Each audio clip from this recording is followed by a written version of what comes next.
Mounting international concern over the curtailing of women's freedoms in Afghanistan, and now the UN is stepping in.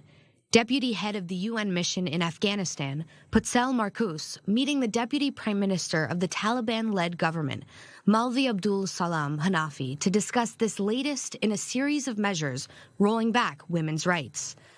One of the decrees by the Taliban, women can no longer work in or for NGOs. It's had a spill-on effect. Since that decision, 86% of 151 organizations surveyed by the UN have either stopped or are functioning partially. A third of NGOs headed by women in Afghanistan have been forced to stop 70% of their activities, and around a third have stopped all their activities. And now there are fears that people will be deprived of food, education, healthcare, and other critical services, as over half of Afghanistan's population needs urgent humanitarian assistance.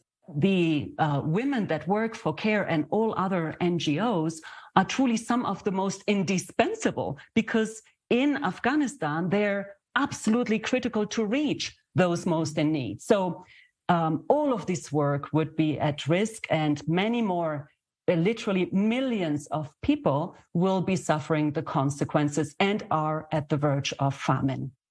With NGOs ceasing to operate and Afghanistan facing isolation, the Taliban says it will encourage self-sufficiency, international trade, and investment.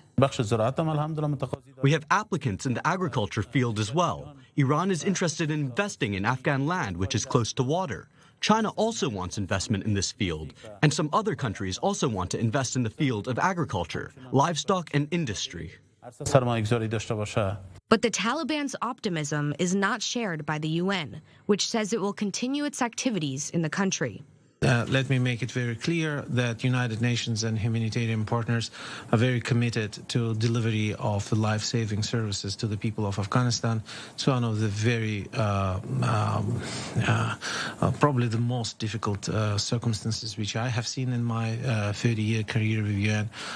Humanitarian needs of the people are absolutely enormous, and it's important that we continue to stay and deliver. Among other restrictions, the Taliban has also banned women and girls from middle school, high school, and university, leading many educators to resign in protest. The right to education for women has been given by God, by the Quran, by the Prophet, and our religion. So why should we look down on women? I